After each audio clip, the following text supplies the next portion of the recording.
Eric Boutin, Head of Customer Journey in ŠKODA AUTO. Welcome to Simply Clever Podcast. Thank you very much.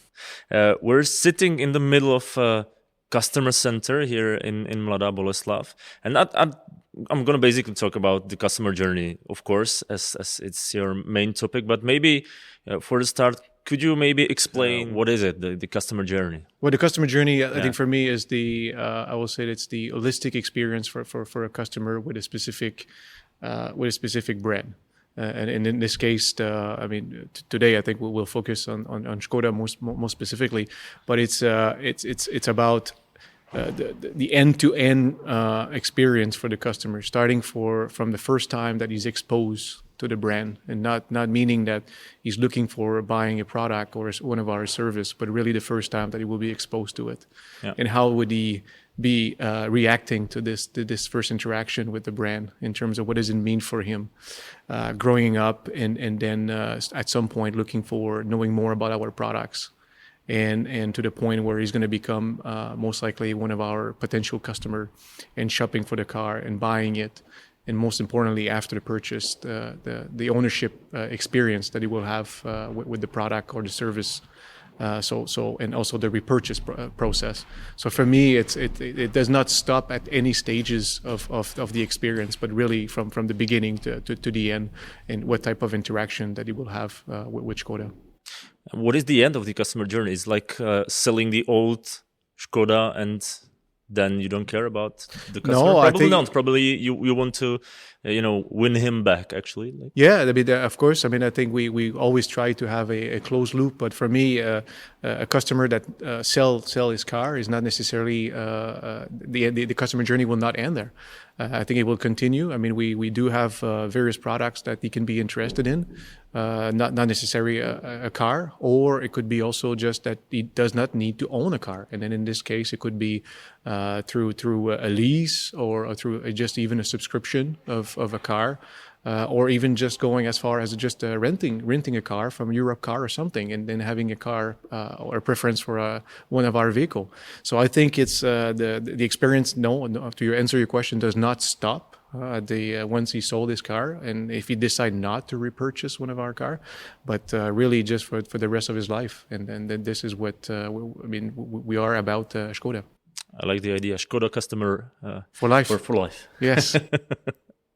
But when we look at customer journey within the, let's say, last decade, I guess the first part, as you were talking about, like getting maybe the attention of possible customer or future customer, that probably changed with the digital era, with the social media and so on. Like let's say the tools and the approach on social media with commercials, and how do you get the information about the car, and let's say the variety of the models and whatever.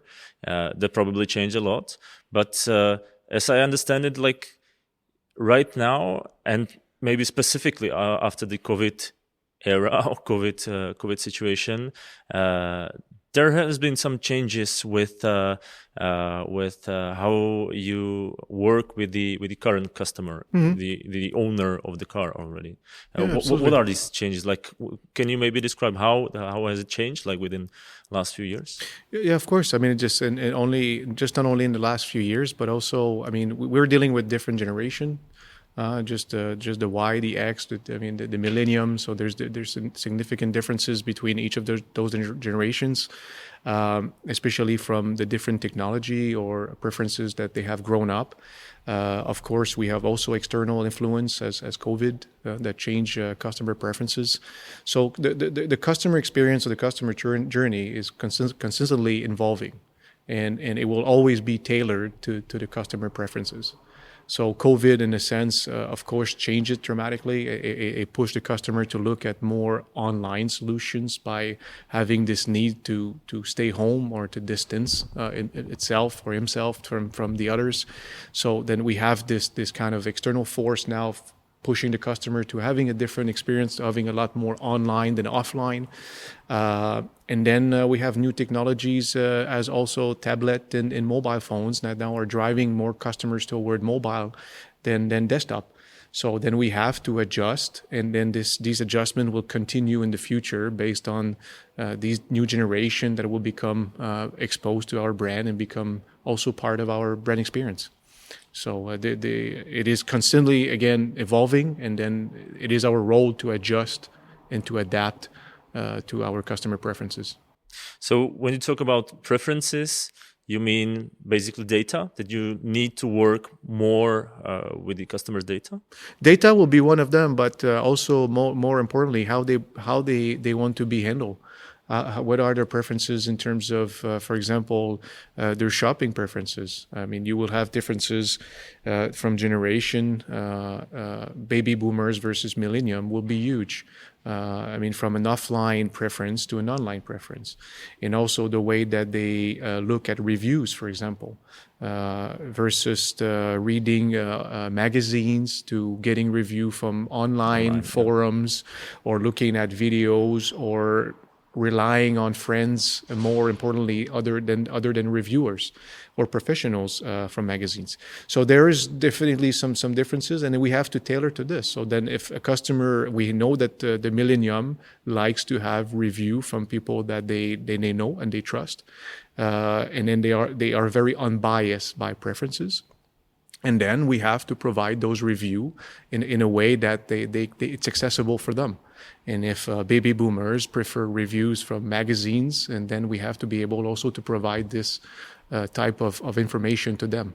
So yes, data is one of the key points, because there's also a different acceptable acceptance to data from also generation, but also the way that they're shopping or like to be treated. So maybe how is it going to change? Like, as I understand it, you have to monitor the ways how the customers basically react. How do they like choose their car? How do they like react on some reviews, whatever? That I understand. That you are still optimizing the way how to approach them. Basically. We will always, we will always. What are the future possibilities? Like, how far can it go? Because for me, some let's say wild guesses is about getting mostly to digital. So like maybe people will really do it mostly online, maybe 100% online, and then only getting the car at the dealership, or maybe getting the car parked in front of their home one day. Yeah, it's a good point, and I think we can I can elaborate a bit on this. But there is of course a significant change in terms of ownership preferences. I mean, also from generation, and also culturally from different countries. If we look at some of the cities, for example, in Asia, China, now they have restricted license plate. Just to reduce the amount of vehicle in those cities due to traffic congestions and overpopulation issues. So this also triggered a new trend when owning a vehicle now is becoming more and more difficult. And then you have cities like Beijing and Shanghai, where you have a significant amount of customers that have driver's license, but they cannot own a car. And then in this case, then you switch now to car sharing, or to subscription models, which will basically allow them to have a transportation mode without necessarily owning the assets or the product itself.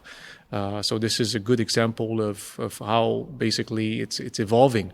Where would it stop? This is difficult to know with now the upcoming of autonomous driving and all these new technology. I think this will now really challenge the way of a vehicle and a product, and what type of services that now we can provide to the customer once he's not behind the steering wheel, and what then the customer will like to do if he's not behind the steering wheel. And it can start with working or any type of hobby that he would like to have. And this is very what now we have to look at, and changing really the mode that people are moving from point A and point B. When you're talking about the Asian experiences, basically you've worked a few years there, so I'm going to use that. But you've mentioned that some of the drivers, let's say, or people basically switch to some sharing, car sharing and whatever. That I understand. They cannot drive that much car, so they share it. But does these restrictions change also the way how the actual customers or actual owners of the car react? How do they choose their car? I understand that it influence, of course, the people who are not able to buy a car because of the restrictions. But does it change the market itself? Yeah, we did see. I mean, we did see some differences and preferences in terms of the brand. So the order criteria of choice of transportation, it was a lot less about the brand or the type of vehicle that was available, but more about the availability of a car. So we know, for example, in China, it's we have a ratio of 2 vehicles per kilometer square, and we know that the customer will be willing to walk to 500 meters. So regardless of that type of vehicle that will be available at the 500-meter limit, most of the time the customer will take it. The willingness to walk another 500 meters to get a more luxury vehicle will become less and less relevant for a customer. So the transportation or the type of transportation mode is less important in the city for short trips, I will say, and then it will then evolve if a longer trip for short rentals and things like this, because then you're talking about leisure centers or skiing or sports and things like this, where then the vehicle now will come back more into the equation or as a preference for the customer. So this of course has a difference in the customer choice, but car sharing was mainly driven by availability and especially simplicity to get in the car. How fast can I get in and out? So which was also a big driver of free floating versus hub and spoke. The hub and spoke was definitely not an option for the customer, and really having this free floating for not only vehicle but also bike sharing and vehicle sharing, that basically allowing the freedom to the customer for point A to point B. Can we say generally that it pushes the customers to choose not that much specific, type, color, and basically model of the car? It's going to be less and less personalized? Yes. And I would say so. I mean, we did see some customer having some specific preferences about some of the cars, but in general, the price was more a factor for these customers. They are a younger generation, less attached to the status of a specific brand for a short trip, but really in getting as fast as possible in a simple way to their destination, regardless of what that is, or if it will involve now after this a bike sharing ride or a train for a longer trip or something. Because that's something I've read somewhere, that basically the options will be more and more limited, even when you will be choosing your own car. For example, even in Volkswagen, when selling the ID family, there's not that much different choices in the levels of the model, the features of the car and whatsoever. It's probably even the younger generation who probably will be choosing their car online, they don't want to scroll through thousands of different possibilities. Oh, absolutely right. I mean, the seamlessness of, I will say, of the experience is what will be key in the future and is key today, and especially when we're moving into the online experience, and customer don't want to have too many choices basically to them. So in some cases, it is also very cultural. We do see major differences. For example, with a German customer, which prefer the build to order over like a stock car or a pre-configured car that you will have more in North America, for example, or in Asia, where the build to order does not tailor to the customer needs. But when it comes to online experience, what we have seen is as less click as possible, as simple as possible, and as seamless as possible will basically drive this customer satisfaction and increase in closing ratios. Let me please fantasize a little bit, because when we talked about data and using the customer's data, I don't want to use the phrase "I have a dream," but I have a dream a little bit that one day the car will be basically connected, probably to my phone, or generally talking like some account, probably digital account, and that it somehow will work with me, because right now, for example, I'm in the middle of thinking like of selling my old car and buying a new one, probably EV. And it's I'm always like watching some offers online, where when the price level will be good for me, both from the point of new car and the old one, when to sell, when to buy.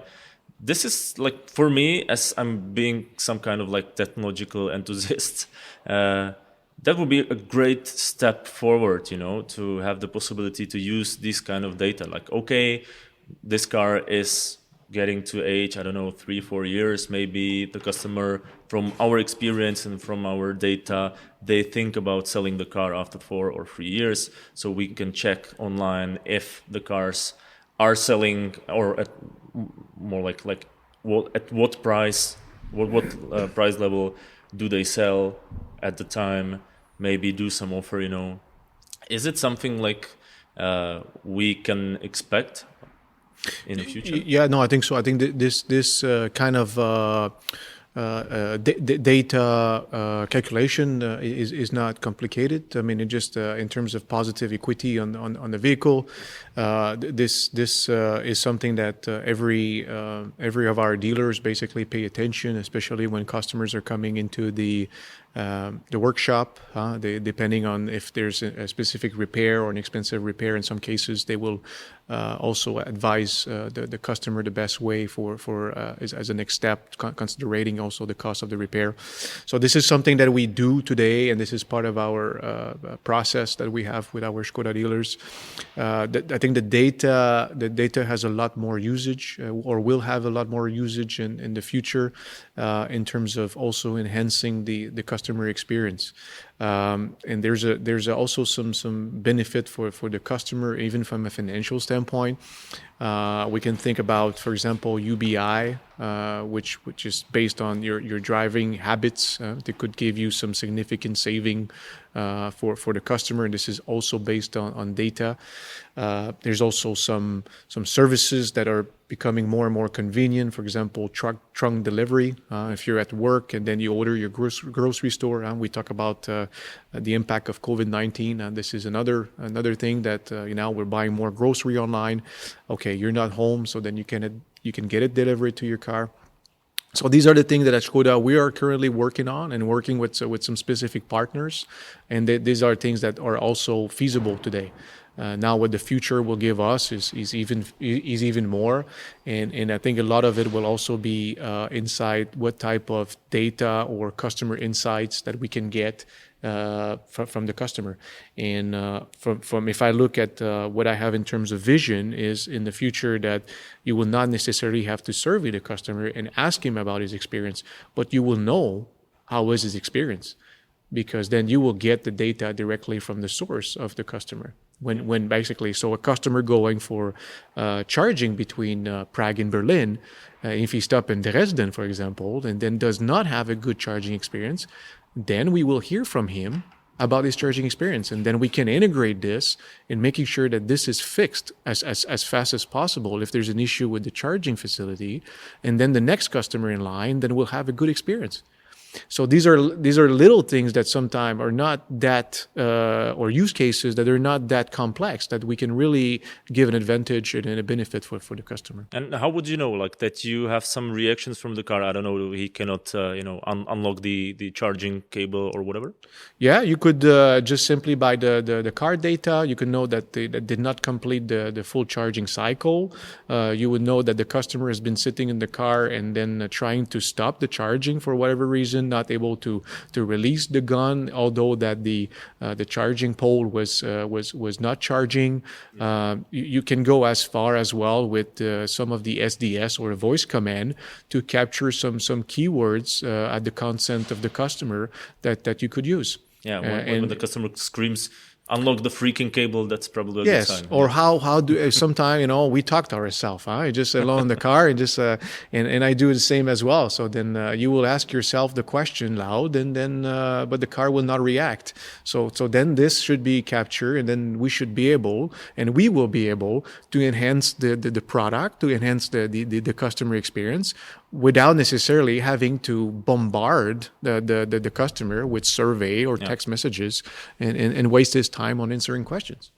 I guess with the electric cars, it's going to be much easier because with the regular one, you don't plug basically to anything. Like, okay, when it goes to the garage in order to a shop, they read the data out of the car. But with EVs, you basically plug your car every day, every few days. You have basically like constant stream of online data, basically. Constant stream, and it's, I think the BEV is becoming now part of our life, just like and we have reached a maturity in the electric car now that offer a very good product for the customer, and the ENIAC is a perfect example of this, and we will have more of those EV vehicles coming until 2030, sorry.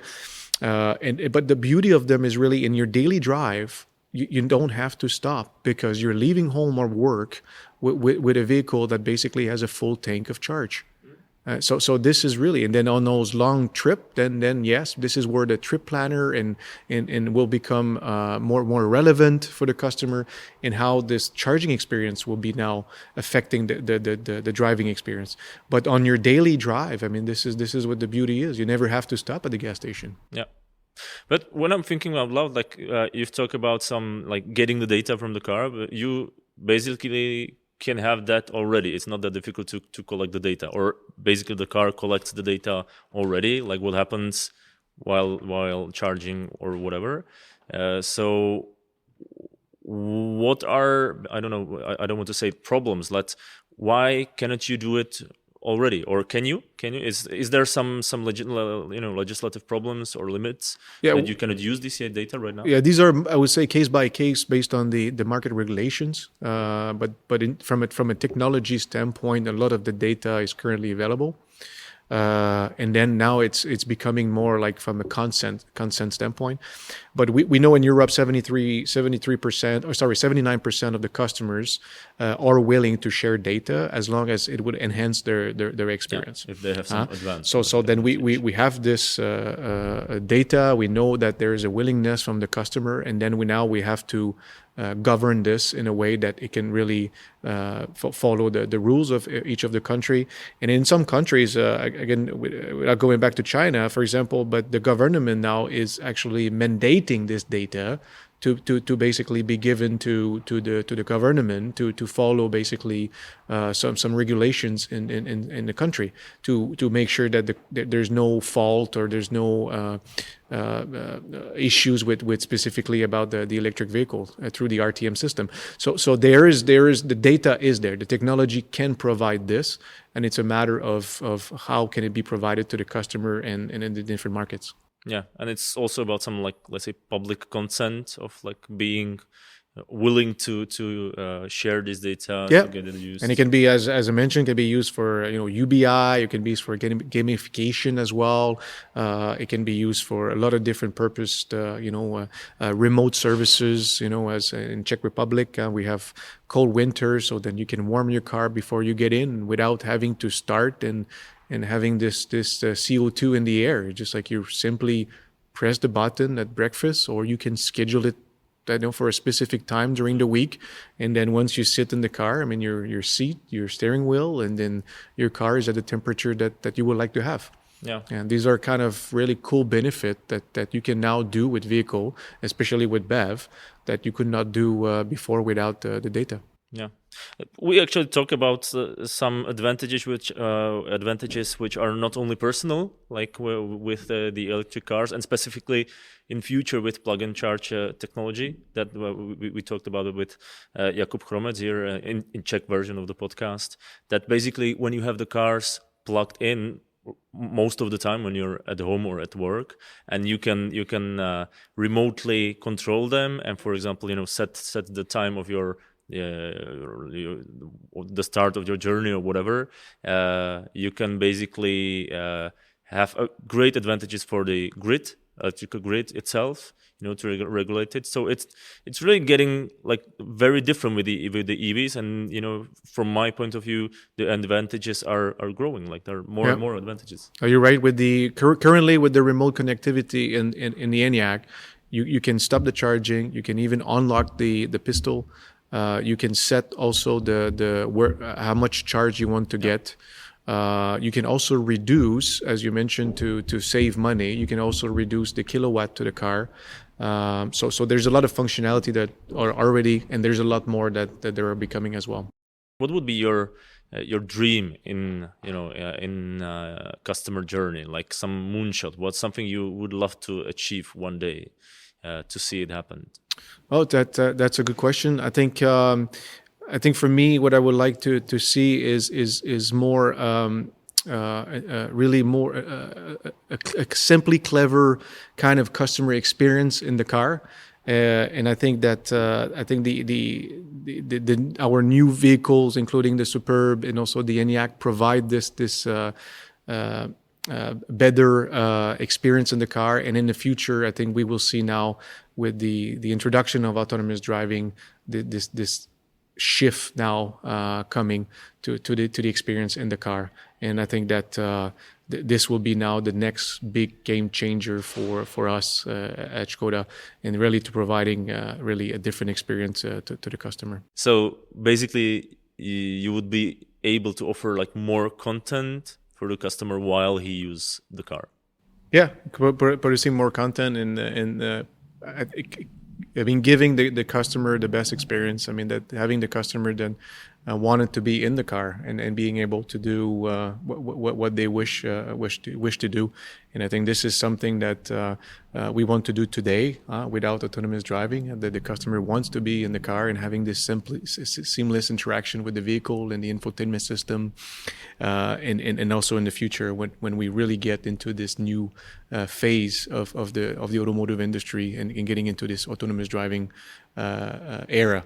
And then really now giving into this the new mode, a new opportunity that this will give to us and to the customer to interact with the vehicle. I'm actually looking forward to it. Me too. Okay, Eric, thank you very much for your time. Thank you for coming here to the podcast, and see you at some autonomous driving car. Okay, thank you very much.